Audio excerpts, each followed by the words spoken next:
From the Library of Congress in Washington, D.C.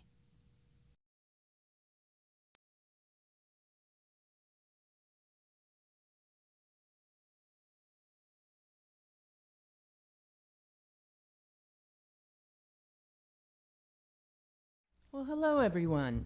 I am Betsy Peterson, the director of the American Folklife Center here at the Library of Congress, and on behalf of all of the staff, I want to welcome you here today. We are at a Botkin Lecture that is part of the Botkin Lecture series, and the Botkin Lecture series allows the American Folklife Center to work with leading scholars, artists, activists, and others involved in the disciplines of folklore, folk music, ethnomusicology, oral history, and cultural heritage. It also allows us to enhance our archives as well. In 2014, the AFC began to widen the scope of the Botkin Lectures to include open mic sessions, like the one that we're going to have this afternoon. And during the open mic sessions, we invite the public in to listen to an actual archival interview. And the center very proudly traces this type of activity back to 1938, when Alan Lomax, who was also an employee of the archive at the time, sat on the stage of the Coolidge Auditorium right next door and recorded an interview with the legendary jazz musician Jelly Roll Morton. For the center and the library, the Botkin Lecture Series is also an important part of our acquisitions activities here. Each lecture is videotaped and documented and becomes part of our permanent collections. In addition, Botkin events are later posted as webcasts on the library's website so that we can share it with people around the world and so that it is available for future generations as well. So with all of that said, please turn off any cell phones at this point. We would appreciate it. And now, today is a very exciting open mic session. I have the honor of introducing Mark Moss, who's been the editor, executive director, and guiding light of Sing Out magazine since 1983. Now, when people talk about the North American folk music revival, the first thing that comes to mind, of course, are the artists, the musicians, performers, the revivalists, the singer-songwriters whose artistry has filled stages, coffee houses, festivals, vinyl grooves since the 1950s. But in addition to the performers, or in conjunction with the performers, I should say, the folk music revival also gave rise to a complex support network that included concert and record producers, venue and club owners, nonprofits, record labels, radio stations and announcers, festival programs, programmers, and on and on and on.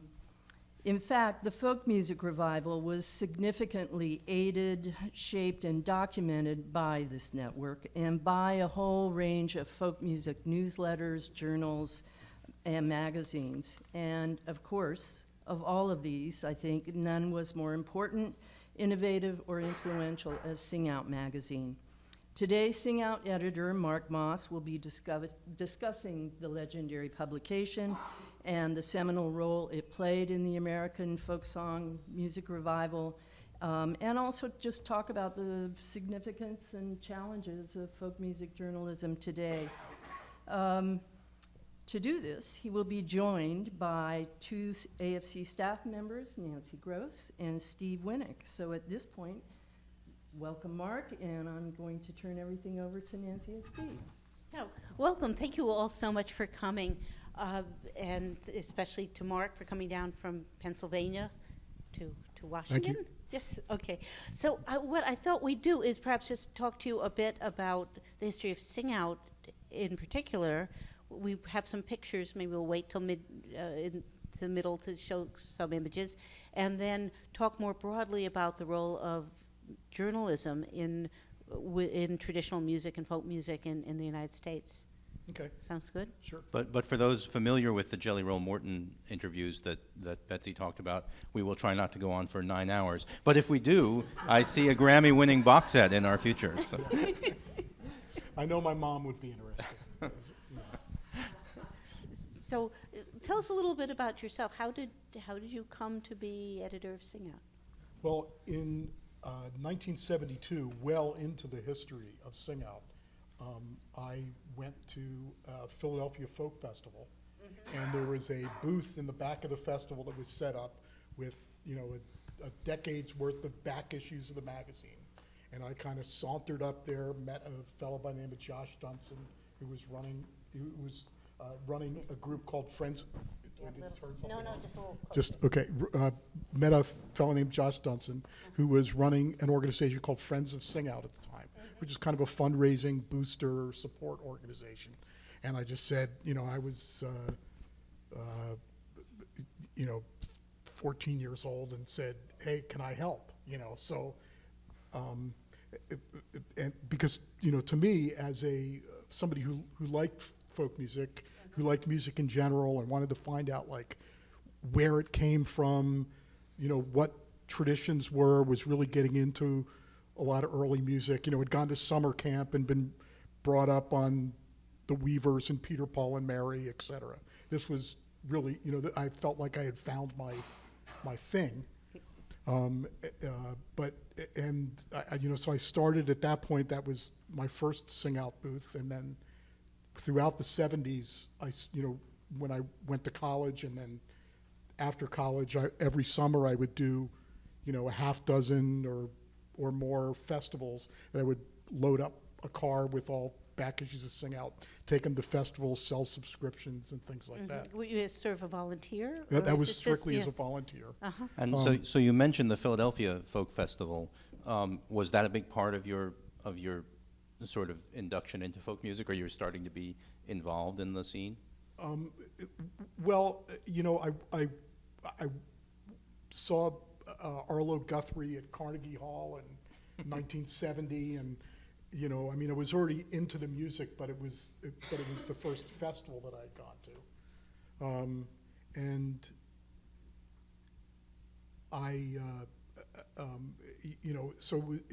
but I was already had a growing interest in, traditional music and, blues, old time music, Celtic music, and was sort of, looking beyond, the pop folk of the 1960s era into, more, the more rooted oriented stuff. Right. And that's what was sort of surprising to me, that there was something like Sing Out there, that honestly a kid growing up in the Lehigh Valley in Pennsylvania, I hadn't really come across it too much.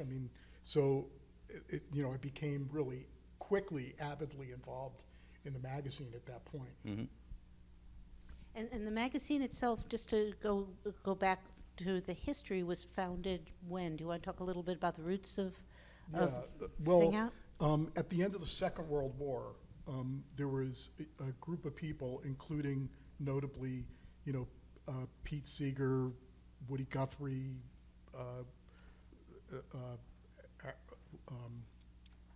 Alan was involved in those days, and Paul Robeson was out of the country, but he was sort of a revered.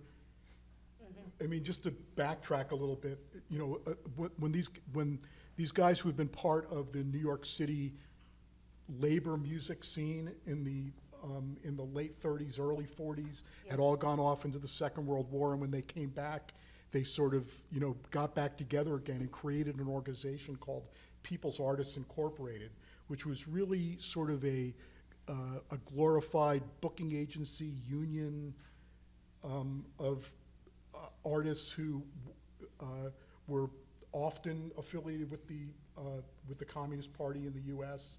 and also very involved with the labor movement. And they were acting as a booking agency for each other to get both to work collaboratively to do recordings and to get bookings at labor meetings, strikes, demonstrations and things like that. And they created in 1946 a newsletter called People's Songs. First issue was mimeographed in Oscar Brand's basement on a mimeograph machine that he has. That Oscar used to love to tell that story, and it went from you know, and People's Artists, while it began as a relatively small group of musicians in New York City, developed satellite offices so that there were offices in Arizona, San Francisco, Chicago, that were all sharing this national newsletter that was both The People's Songs. the People's Songs, that was printing songs in the magazine as well as news and information about networking, and highlighting and trying to preserve and share classic labor songs and material, which was really integral to what they were doing at that point. In 1948, they got very involved in the Wallace campaign for president, and sort of overextended themselves. So after the Wallace campaign was unsuccessful, as history knows, People's Songs found themselves, really strapped for cash and decided to cancel the magazine. So they published one final issue, which was the first issue of their fourth year. Each issue was, the early ones were just like 4 pages, but they got up to being like 16 pages. So fairly substantial. And they had, what, a couple thousand subscribers at that point? I think that they had like about 1,200 subscribers at its largest distribution at that point. And so the final issue was just a list of names of people who had been involved and had contributed money and had been longtime subscribers, saying that they were belly up and they were giving up, and that was it. And there was an outcry from the membership saying, hey, wait a minute, you didn't ask us what you wanted us to do and if you wanted us to help the magazine continue in some way. And out of those ashes, in about a year later, in May of 1950, the first issue of Sing Out was formed. Also run at the publishing entity, the ownership of Sing Out was People's Artists Incorporated for the first 8 years. Now, this was like the first of many near bankruptcies that Right. that this group of people had. So in the 1950s, it quickly developed from like a 16-page, 5.5 by 8.5 little pamphlet that they had put out into a pretty substantial, 64, then 128, then 164-page little magazine. But the 1950s were like a tough time to be rooted in the Communist Party and the labor movement. Yeah, talk about the political situation then, because People's Songs comes up in all of the congressional testimony of people like Pete Seeger and all those folks. Right. Well, the interesting thing is, of course, because I was born in 1955, so I was a little young to have firsthand, Right. Experienced this. But I did have the honor and benefit of being able to meet and spend some time with Erwin Silber, who was the editor of Sing Out after its, I think, 3rd or 4th issue, up until 1965, and from his perspective about it. Now, of course, this was years later, and he was done with Sing Out for many years after when I met him. Right. But his perspective of it was that it was strange that anybody thought that Sing Out was somehow connected to the Communist Party, because, as he put it, I never got a phone call from anybody at party headquarters telling me what to do. We just did our thing. But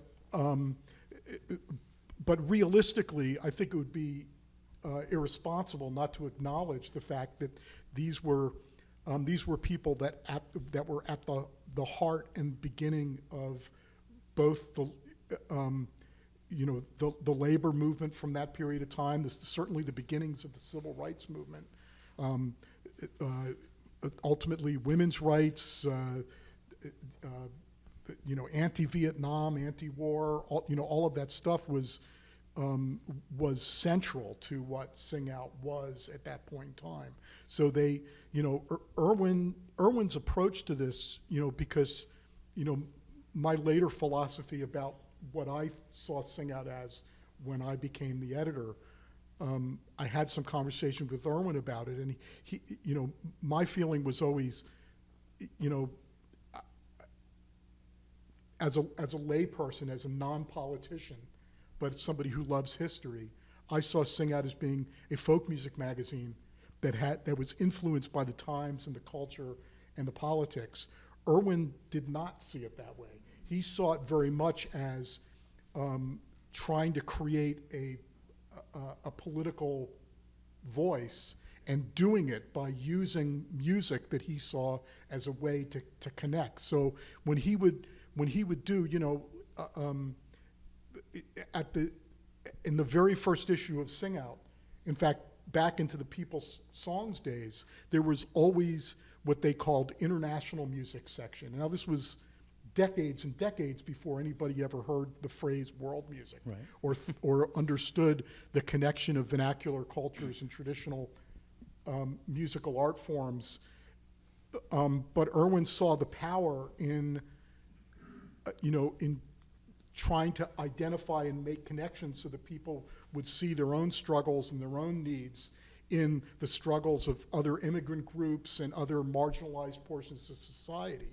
Now, for somebody who loves folk music, what that ended up meaning was that you could come into the magazine because you were really interested in reading about, you know, Bill Monroe, or finding out about, you know, the collecting work that John Jacob Niles did, or something like that.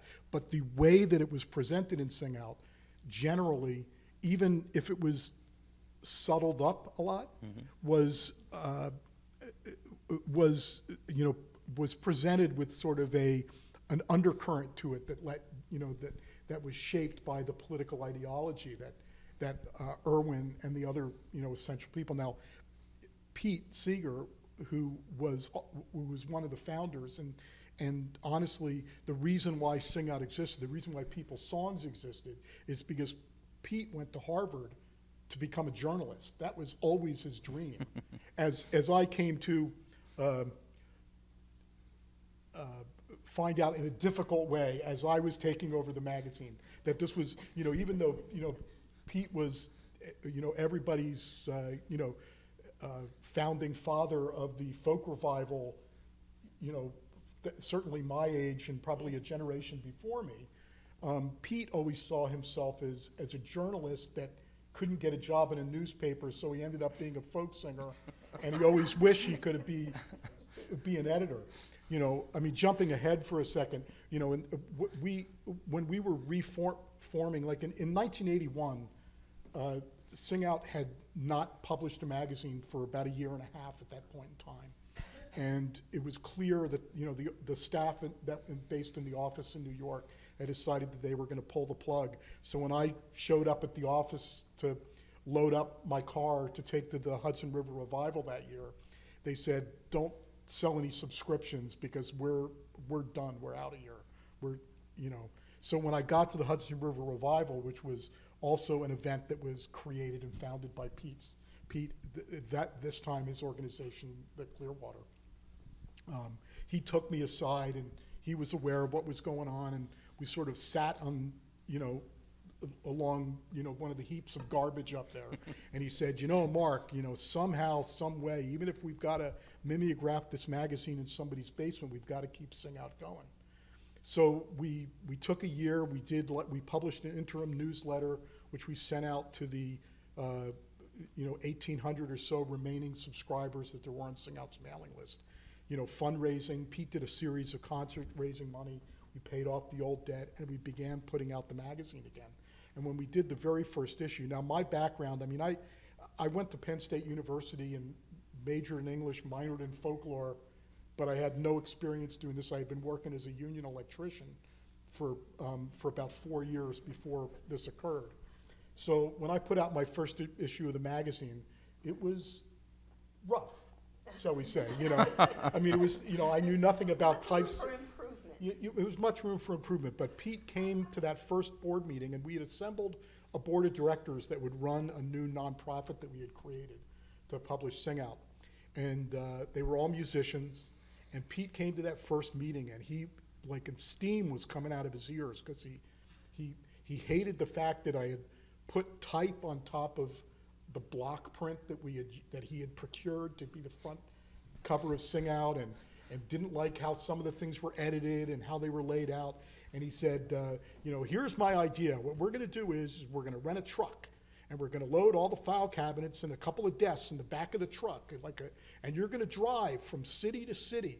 And each city, you're going to roll up the back of the truck, and people will walk by, and they'll say, "What are you doing in there?"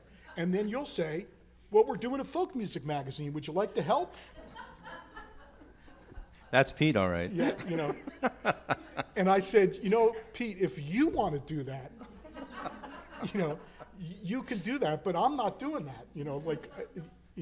And luckily there were other people on the board at that time who stood up for me, and Pete, quit the board for, I think, like the first in my tenure of a half dozen times over the course of the 30 or so years until Pete passed.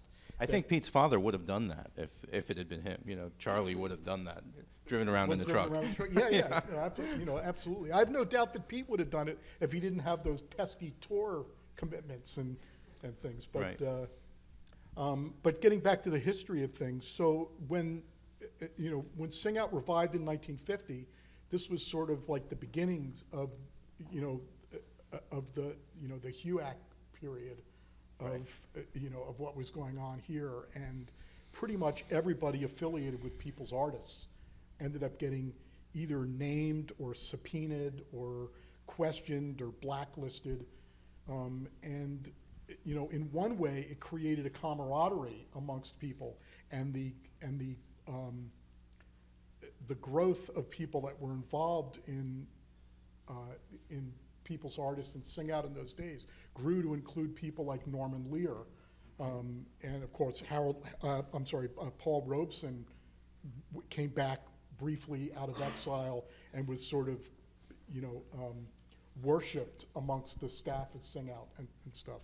But careful looking would see that while the first 7-ish, almost 8 years of Sing Out included a People's Artist publication underneath the masthead, and as the ownership, it disappeared by the end of the 1950s, and sort of quietly People's Artists ceased to exist.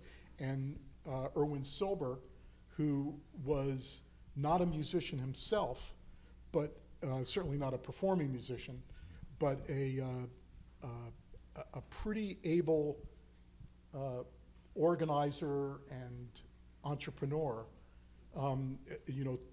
took ownership and took over Sing Out. He also had partial involvement, or Moash had partial involvement in ownership in Sing Out during those days, though that sort of... And Moash ran Folkways Recordings, which are now, it was taken over by the Smithsonian in the late 70s, and now Smithsonian Folkways. Right.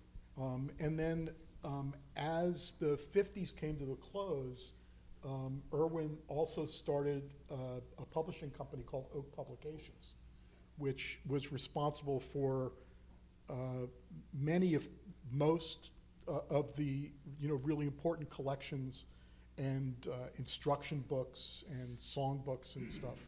So he, Sing Out would share offices with, on and off from, the mid-50s up until, the late 1960s, with some combination of Folkways, Oak Publications, whatever. In 1965, Erwin, who had already begun doing a lot more overt political writing, had decided that the ship had kind of sailed from folk music being a way to make his political statement, and kind of receded from it. He sold Oak Publications to Music Sales and ended up selling Sing Out separately to a cooperative of people, including Manny Solomon of Vanguard, Mo, Harold Leventhal, Pete, and they formed, yet another corporation that was putting out a magazine that was now starting off saddled with about a $20,000 debt, because all of these people had put money in the pot, which bought Erwin out, and Erwin went off to work for The Guardian. And Happy Traum of Happy and Artie Traum became the editor for about 18 months or so, during that period of time. And Sing Out really radically made a shift because Happy's orientation was not Irwin's.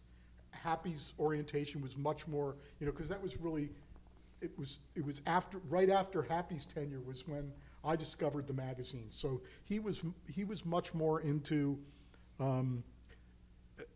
being excited by, the connection of traditions into contemporary and, sort of the evolution, the folk process and that kind of stuff that had always been, the dressing of what Sing Out was,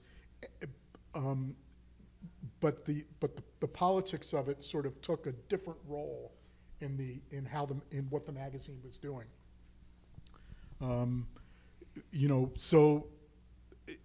Happy tried to keep things going for a couple of years, and then what we had was a series of semi-catastrophes and financial difficulties, mostly having to do with the financial debt that they had during this point in time, while they were putting out sort of a glorified fanzine in an era that was not a DIY era. So, so while Sing Out during its most prominent era, period, during those early 1960s years leading up to Irwin getting disenchanted, had its subscription base had risen to, I think, it's difficult to tell because everybody lies on their second class, distribution, that they posted in the magazine. Yeah. But it seemed to be somewhere between about 12,000 and 15,000 copies were being printed at its highest moment up to that point in time. But by the time the early 70s had rolled around, it had shrunk back again down to just a couple of thousand, and it was difficult to figure out how to continue doing it. The format of the magazine changed. They tried in the mid-1970s. They issued a flexi disc in every other issue of the magazine that included, just the first verse and chorus of the songs that were being printed. But there was a lot of editorial turnover during that period of time. So it would go for like a couple of issues where it would be very much, connected, and there'd be thematic issues that were put out, for instance, in the bicentennial year that were each talking about different immigrant traditions or Native American musical cultures and stuff like that. And then there were other periods of times where it took a very pointed dive toward the uber political, and what that ended up doing is the audience that was there, the people who were showing up for the politics would go, why are you covering this other stuff? And the people that were showing up for the traditional music were saying, well, what do you mean Puerto Rican independence? They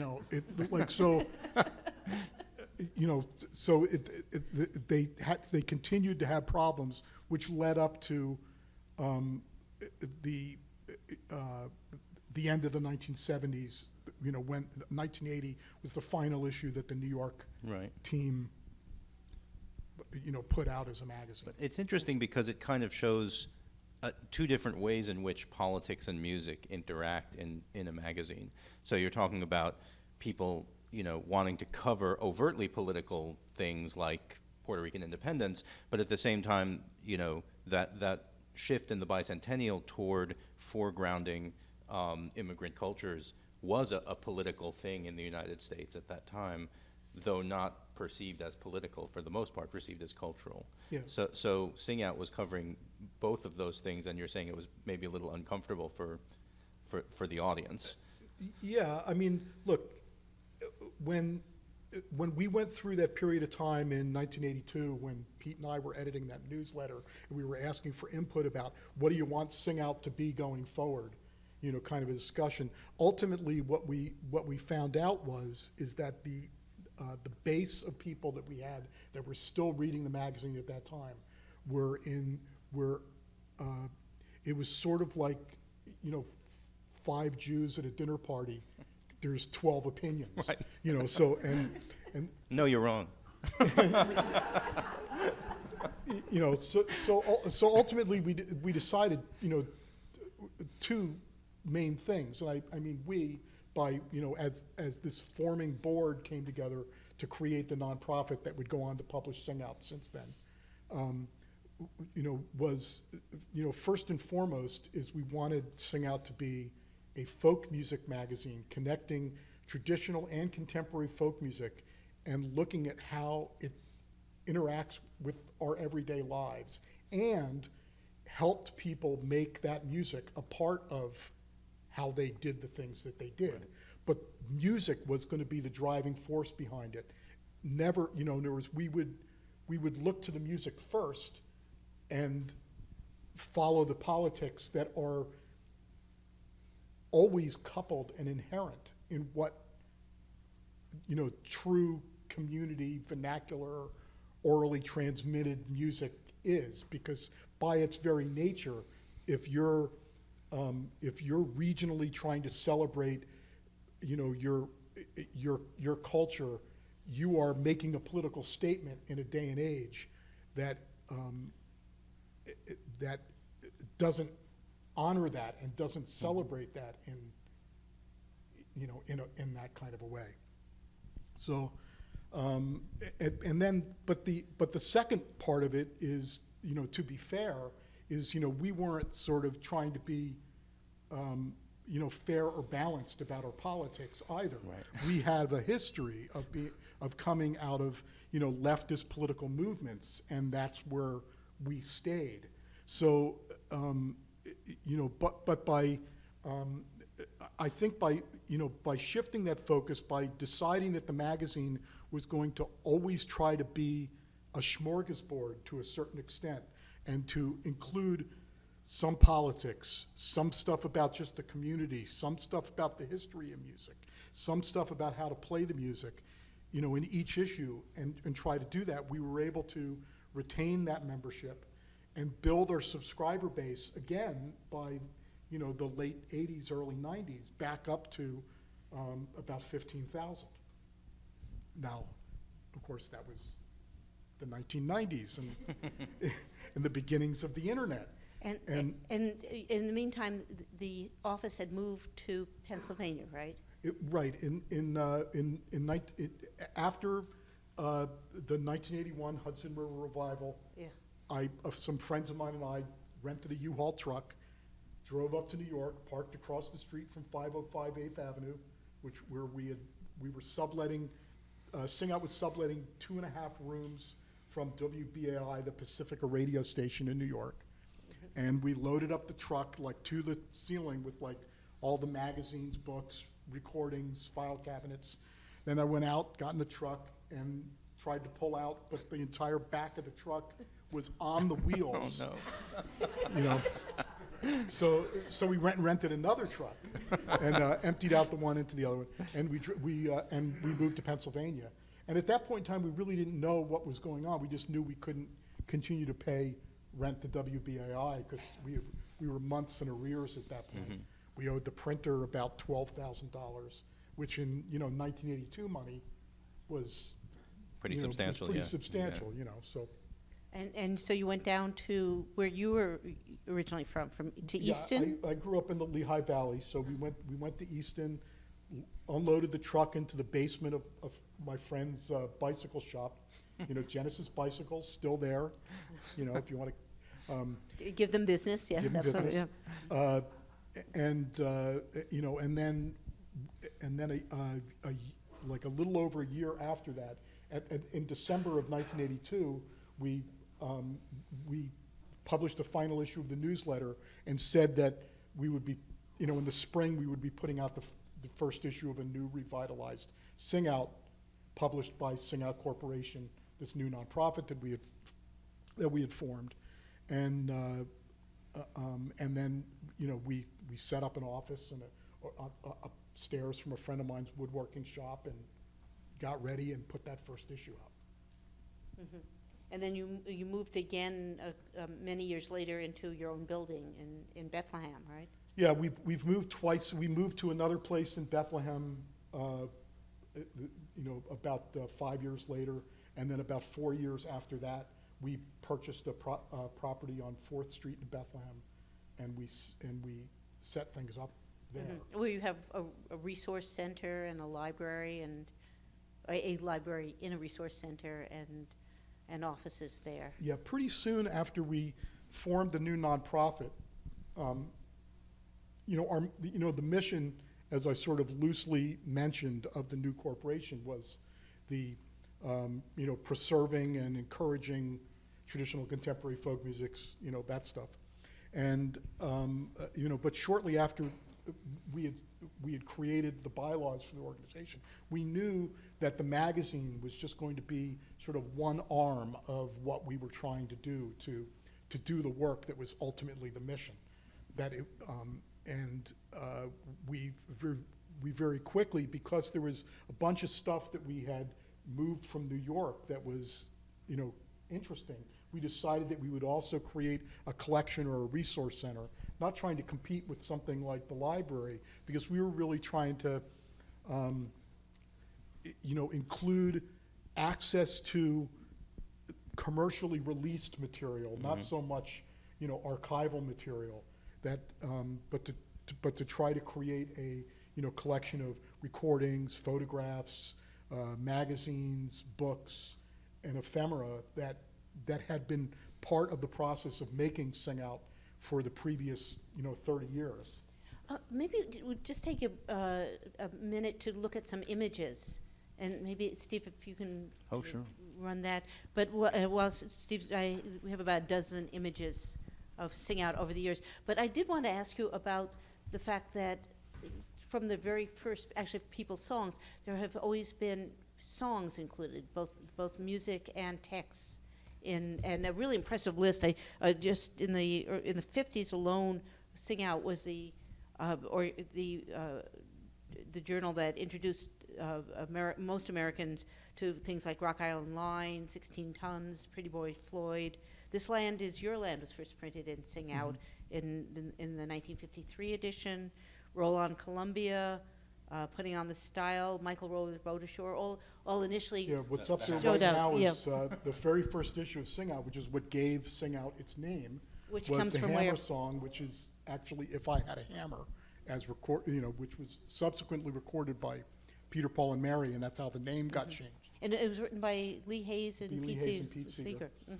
And the third verse, which is If I Had a Song, I'd sing out for freedom, for justice. So,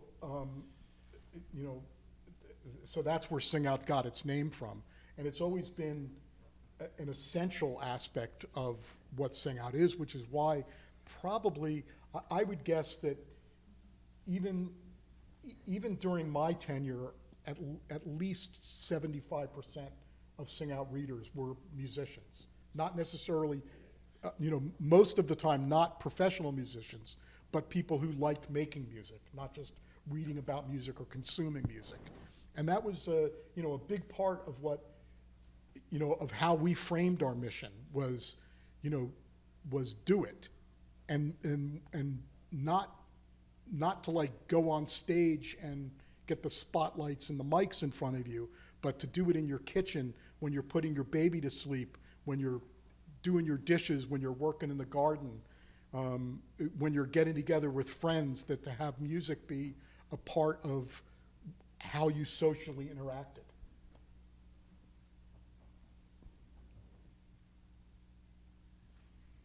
Oh, this is people's songs. That went backwards.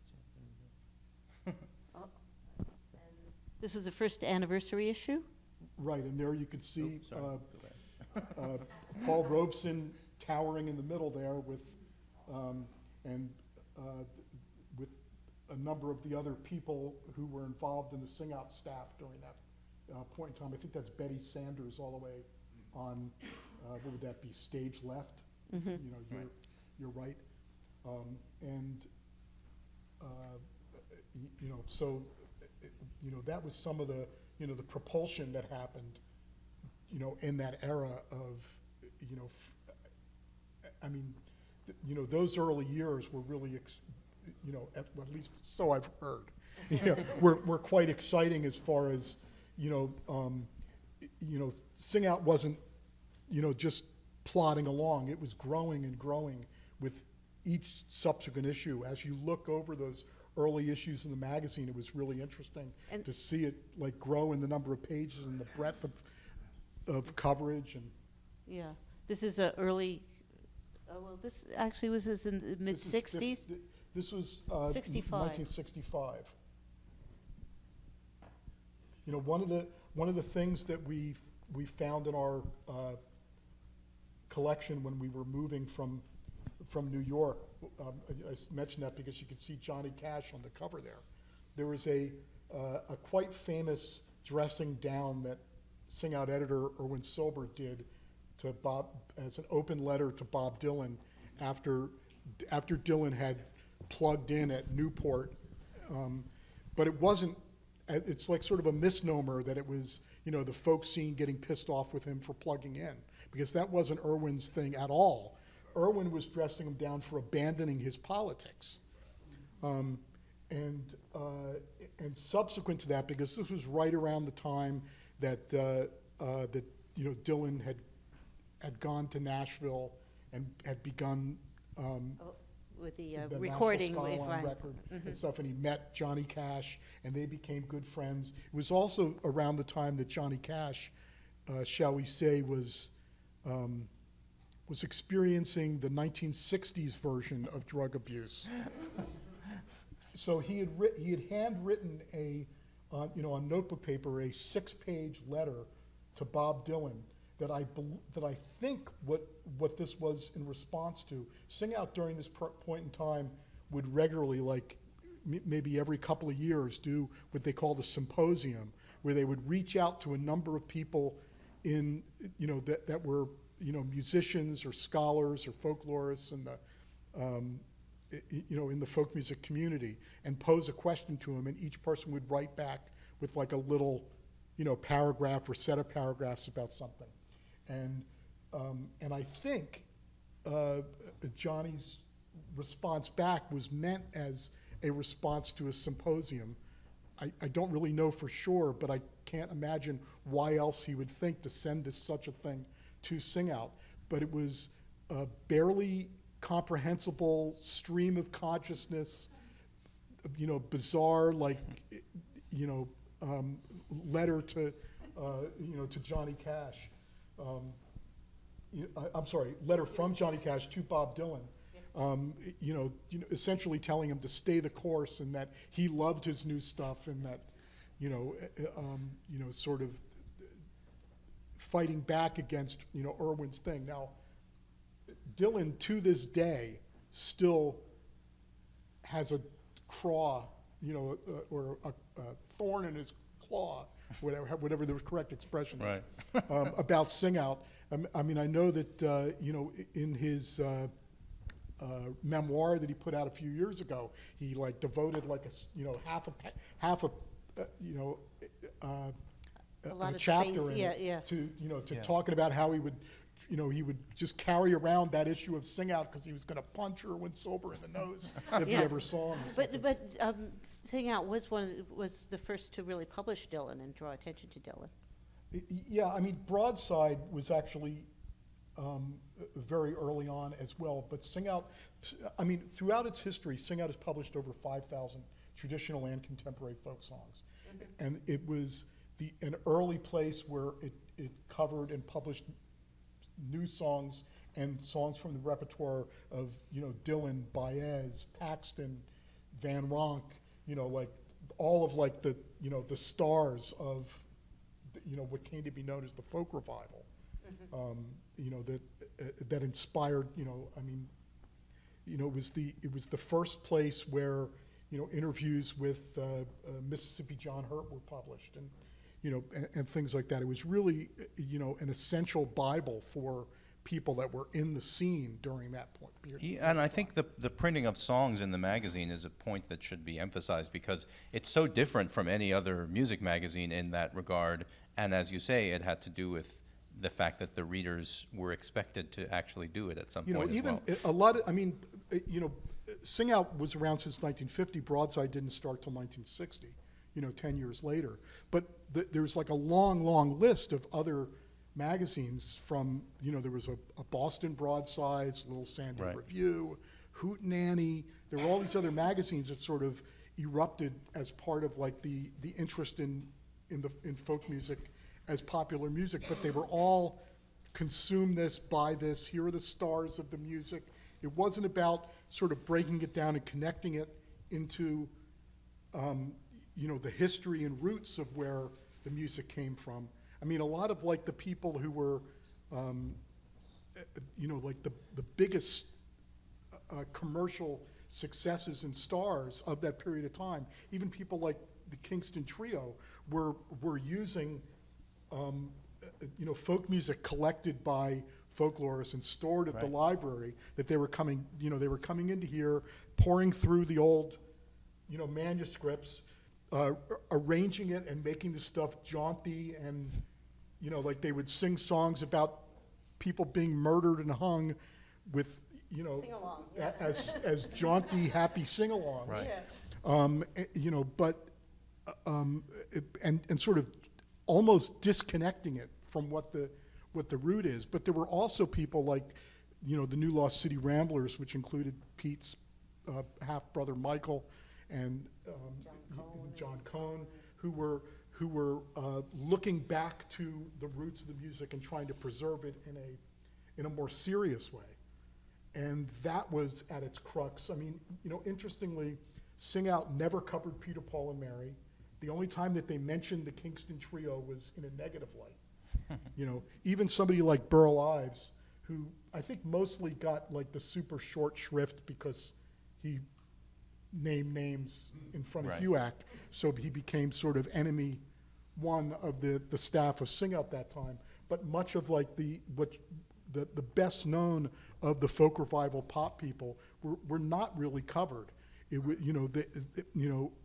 Until sort of the next generation of people came along, and those people were often, if not always, being very, very, mostly inspired by Pete and Woody.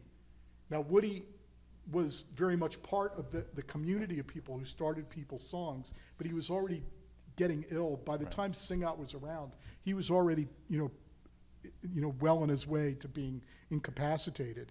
And so I know that for decades, through, more than a decade of my tenure, Woody had made had sent some letter to Sing Out that somebody had found in the files at some point in time where he said something, one little issue of Sing Out is worth more than all the dopey, dreamy garbage dreamed up along every Broadway of this world, or something along. Excellent. I'm quoting off the top of my head, but he was a tremendous supporter of Sing Out, and of course Harold Leventhal, who was his manager and became Pete's manager, was integrally involved in Sing Out throughout its tenure. So I have to say that I don't want to get too far into the weeds, but I'm fascinated by this cover of Sing Out that we have up on the screen right now for three reasons. I mean, we're talking about the politics of the magazine, and so the students at Berkeley being the feature on the bottom, but then I don't know if people can read this because it's in pretty small type, but along the top under the folk song magazine it says "with international" section, which has its own kind of cultural but also political side. And then the two photos of Johnny Cash and Muddy Waters that are sort of edited to almost make it look like they're standing next to each other on the same stage, although they're not, right? Yeah, I think that if you look at the magazine, there is a line there. Okay, yeah. But, Still, it's sort of all of that has its sort of political. There was no Photoshop in overtones. 1965. Right. So let's advance, yeah.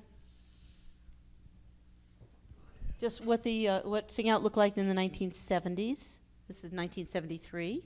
And of course, that was Aunt Molly Jackson. Right, there's Aunt Molly. Who was a very important organizer for UMW, United Mine Workers, and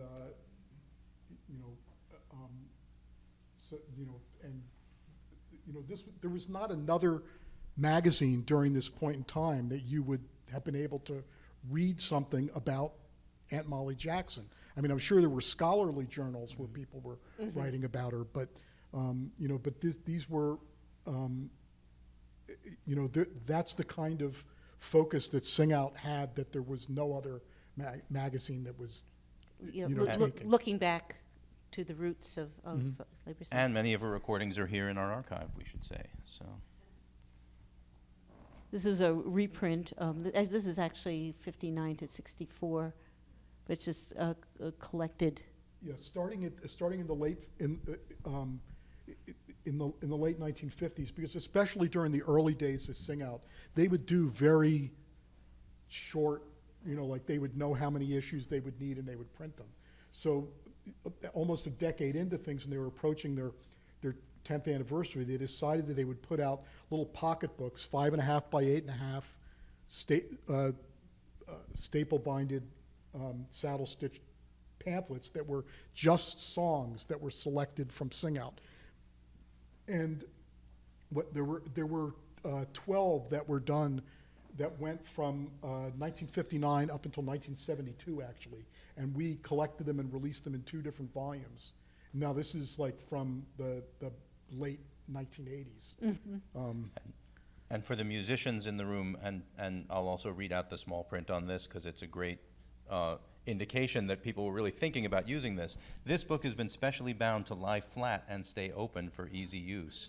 People who are musicians will know how important that can be, or you can't use the book. Yeah. Now, I should also mention that that book was also toward the beginning of another sort of shift or arm in what we did with Sing Out in the 1980s.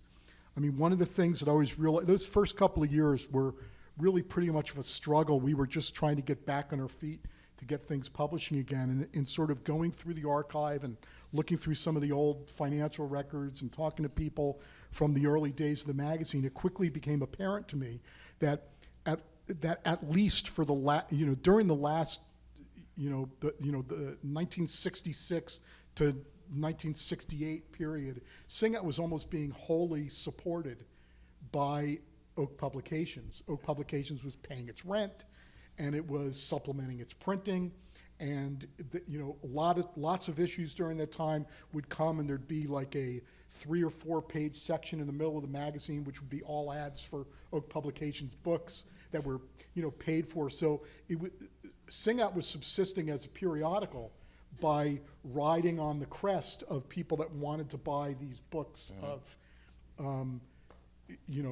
hard-hitting songs for hard-hit people, and the Vietnam Songbook, or whatever the Oak Publication that was coming out. So we decided as a board that we wanted to create a publishing arm for Sing Out, and Sing Out Publications was born. And we'll get to that in a minute with Rise Up Singing, but let's. Is this when you started to do inserts for? No, or it is that was some years later. This was what one of the things we were doing from a promotional purpose is we go to a record company and we'd say, hey, we'll run an ad for you if you give us a couple of 100 copies of a sampler for your label, which we will then use as premium, so somebody could sign up for a subscription to the magazine for, I think at the time we were still like $18 a year or something like that, and you'll get a free CD. So it was just like a, my little entrepreneurship trying to come to the fore. I just pulled some covers to what the more contemporary Sing Out looks like. So it went color, and full size and color. Right. Now, we actually didn't go quite full size. We went to a 7 3/4 by 9, not 8.5 by 11, kind of size. Don't ask me why. I think Utney Reader was that size, and we wanted to be cool. But newsstands hated us because we weren't like the right size to fit on a newsstand correctly. I think Dirty Linen wrote in there when we did the press release about us going from the 5.5 and 8.5 to that size, was that Sing Out is now almost as big as we are. Right. Yeah. That sounds like Dirty Linen, yeah. We're very irreverent. And this, of course, is the final print issue of Sing Out that came out about 2 years ago. We'll point out that this photo is actually in our archive as well. That's a Robert Corwin photo from his collection, and beautiful photo of Pete Seeger's banjo, which says, "This machine surrounds hate," and then under his arm it says, "and forces it to surrender." Right.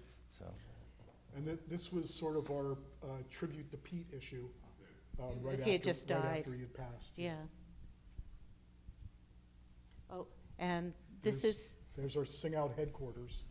If you want to come to a place where it's filled floor to ceiling on 3 floors with anything, we have about 40,000 albums, about 5 or 6,000 books, I think about 10,000 CDs, about 9, legal size lateral file cabinets filled with photos.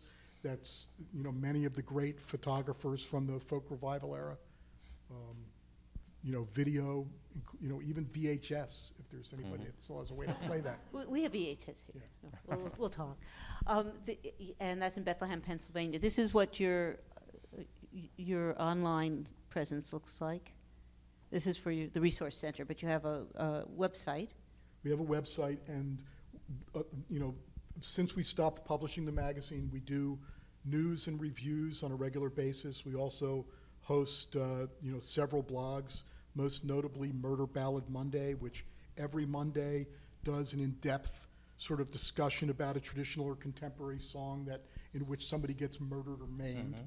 And It's very popular. it's very popular, and you can subscribe to it for free, get an RSS feed with telling you, when the new thing, and it always includes lots of sort of academic-ish wrangling of different things about the song, but it also includes tons of audio sources from Spotify or YouTube of all different versions of people of doing those songs, and often, some of the columns will deal with a specific murder or incident and then cover various songs that covered it. So there'll be, newspaper clippings and old, historical photos, as well as the audio sources. We also host a syndicated radio show that's heard in about 30 markets across the U.S., and that also is available as a podcast that you can subscribe to through the website.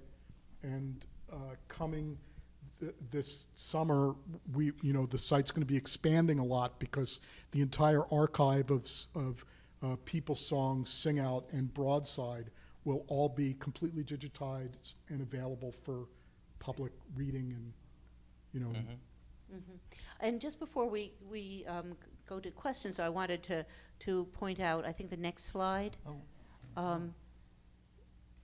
is Rise Up Singing. And can you talk a little bit about this? Because this has been kind of become the Bible for singing groups throughout the country. Well, as I was mentioning earlier about the board deciding that we wanted to create like a publishing arm, very early on, one of the things that we used to do is there was a folk music fake book that was released without anybody's permission, called Winds of the People, that included, it was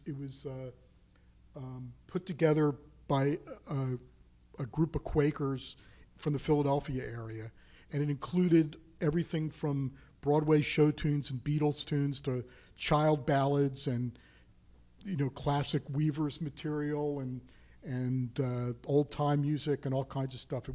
That book was about 750 songs, and I went to the people who I knew had published that original book, because Sing Out used to be a premium that Sing Out would offer. If you subscribe to Sing Out, you can have a copy of Winds of the People, and we always sold it at the Sing Out booth. So I went to them and said, what do you think, like, if we went and we got permission from the writers for the copywritten material that would be in there to do a book like this, so we could do it above ground? And we ended up making a list of about 1,400 songs, of which we got permission, about half of the materials in the public domain, and the other half is copywritten material that we went to either the musicians or the publishers and they either agreed to donate the songs to Sing Out to help us do the book, or took a a most favored nation, tiny honorarium Right. to allow us to do it. So ultimately the book has 1,200 songs. It's broken up into sections, like by subject matter, and then alphabetically within that, and it's just lyrics and guitar chords. And the idea was, very much a part of our mission and why we saw it as being like the perfect first book for us to do, was we wanted everybody to sing. We want, when you get together, but a lot of times people didn't know what the lyrics to stuff was, and they didn't have it in a compact kind of a way. So we did this book, Spiral Bound, and we're and we, it took us about 3 years of prep work to secure all the permissions and to do the typesetting and the editing and stuff to put the book together. And this book, I think it came out in 1987. Yeah, not all the issues of it are spiral bound, because I've got one of the regular bound ones, and again, it's like we had it's harder to use. We had a than publishing distribution deal with both a book publisher and a music trade distributor, and they both insisted that they knew better and that it needed to have a spine. So, but Peter Blood and Annie Patterson, who were the brainchildren behind the project, knew that the way people used it was they wanted it to be flat or to be able to fold it back on itself for when you were using it in this kind of way. So that was always the main way that we printed the book, but there were perfect bound versions of it that were put out for, maybe like the first, we even did like a hardbound version of it, which was completely useless. Right. Because Well, it doesn't stay open. However, it's helpful for libraries like ours, where it's got to be on a shelf and people have to see it. So I guess there's a place for it. There is but, that, yeah. but we were making it to be in people's, the front pocket in people's guitar cases, Right. not on library shelves. Right. So, and I have to say, I've been to many community sings all over the place that use this book, because it's so handy to have the words and chords for all these songs together. There are a little over 800,000 copies of this book in print. Not bad. And So- you did a subsequent book? Hey, look at that. Peter and Annie did this book Yeah. with Hal Leonard.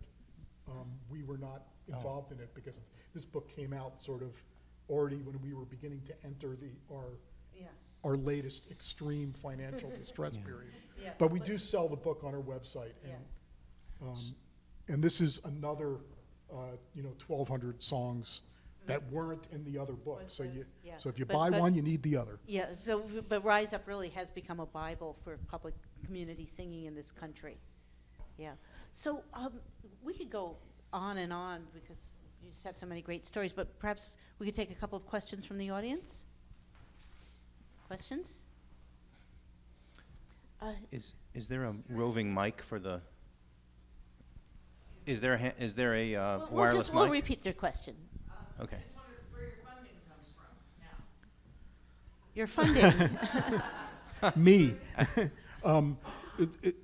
Well, Sing Out had, even though we are a nonprofit, a 501c3, charity, or educational institution, as we're officially called, we've never brought in more than about 15% of our income from contributions, and the rest is either from subscriptions or book sales, or other work that we've done through advertising sales in the magazine when we were still publishing the magazine and that kind of stuff.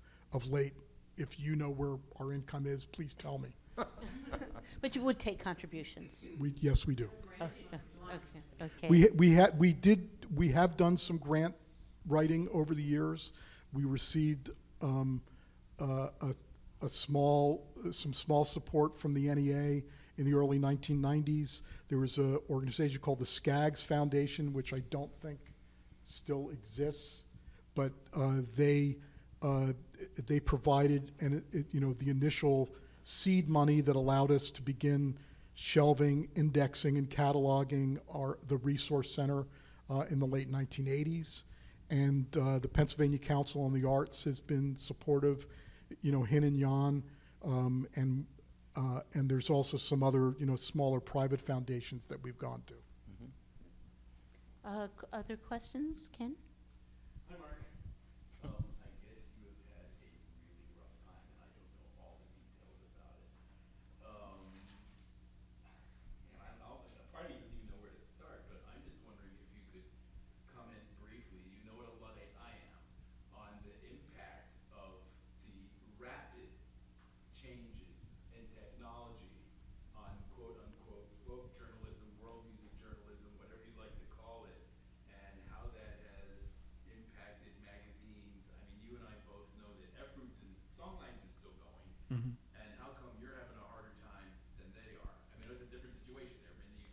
So the question is how technology and particularly the internet have affected folk music journalism and publishing, and whether that's impacting Sing Out, you think, more than other magazines that are still surviving.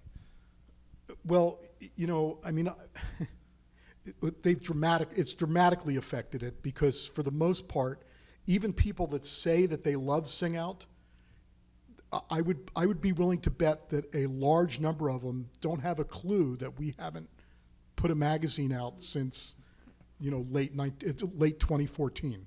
So, because people are getting their information from all kinds of other places.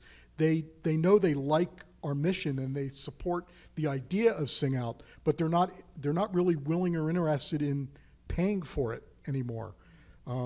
There's, whether it be YouTube, Spotify, Apple Music, you don't need a reviewer to tell you when a new record is out or what you think of it, because you can listen to it and make a decision for yourself. Now, as a nearly lifelong music journalist, I don't think that works as well for a number of different reasons, including none of these online sources provide you information about who the musicians are that are playing, who wrote or didn't write the material, what the history of the material is. Often the lyrics are inaccessible and unavailable. But at the end of the day, I've got a reality that's based on several different things. In the early 2000s, Sing Out's largest newsstand distributor went belly up. These were people that were distributing in Borders books as well as many other distribution. I would say probably 2/3 of our distribution was sold in that way. Now, we were already in a circumstance where if we turned a profit from material that was sold on the newsstand, it was a surprise. It was more advertising, that hopefully somebody would see an issue of Sing Out at a Borders and pick it up, and then they'd subscribe, and then we can make some money. Because by the time there was a 50% wholesale discount, and then we had to pay to ship it there, and shelving fees and all these other kind of things, we were barely getting enough money just to pay for the printing of the magazine. But what happened is that part of the industry, just evaporated in a protracted way. So when they went belly up, they stiffed us for a significant 5-figure amount of money, which I suppose if you're building casinos or big giant buildings with T's on them or something, $50,000 isn't a lot of money, but was like a huge amount of money for us. And it created a cycle that forced us into other kinds of decisions and things that went on. Now, the UK magazines have a completely different distribution model, where distributors in the UK buy the magazines and then resell them. We put everything that was on newsstands was consignment for us. So when we got stiffed, not only were we stiffed for what didn't sell, we were stiffed for what did sell. So, so it wasn't just that money that we thought was coming in stopped coming in. It was that money that we put out of pocket wasn't getting reimbursed. And that set a number of other things in motion that just weren't recoverable for us. This is also, we're also in a situation where, Sing Out's a folk music magazine. I mean, if I wish that the publisher of Newsweek was sitting next to me, that would help me make this case. But, people share, not only are these direct music resources out there that if you want to go and search them to find them, but, but Facebook, MySpace, YouTube, all these places where people, the social networking stuff. So if I hear some music and I like it, I share it with all my friends. So the response ended up, and there was also the emergence of content information web development so that many of our writers, the people, like yourself, people who are writing reviews for us or writing articles for us, they just created their own WordPress site and they publish it themselves and they have control over it. So there's just like a ton of those things. Now, some of them we've been able to entice those people to come and network under the Sing Out umbrella, but many of them go, well, why do I want to do that? I'll just do it myself. So that is kind of a question, though, whether the internet then provides any kind of opportunity for an organization like Sing Out. We've talked about the blogs like Murder Ballad Monday that get put under the Sing Out umbrella. Does that help Sing Out at all, do you think? And can other it does, strategies like that? Well, here's the thing. We monthly receive about 50,000 unique hits on the Sing Out website. Now, these are people coming to read news, reviews, blogs, other things. But these are people that are coming there and they're doing it for free. And converting that into a way of being able to generate the income, even to pay for the basic costs of running the website, the annual subscription fee and the SSL certificates and renewing our URLs and things like that is, that money's got to come from someplace. Not to forget the fact that when we're publishing reviews that are written by somebody, as somebody that's coming from a tradition of workers' rights, I don't like running this stuff and not being able to pay people. So we were trying to, pay a small, an infinitesimally small amount of money to somebody who writes a review and puts it on the Sing Out site. But there's not a way of making that happen. Now, what we're hoping to do going forward, I mentioned that there's a digitizing project which is underway now that's going to make available the complete run of Sing Out people's songs and broadside, and we're going to put that behind a modest paywall that, like, for a subscription basis of $1.99 a month or something like that, you get access to all of it for as long as you're a member, kind of a thing. And if there's enough support for that to occur, we can maybe look toward expanding it. Now, at the end of the day, I know it doesn't really answer your question because you don't like computers and you know what? Well, but maybe on that note, because we want to end we have to wrap pretty soon and Okay. upbeat. Where would one go online to find out about Sing Out? What's your URL? Singout.org. Okay. And- I want to thank Mark Moss for coming and for a really interesting talk. And Thank thank you. you all for coming. Thank you. This has been a presentation of the Library of Congress. Visit us at loc.gov.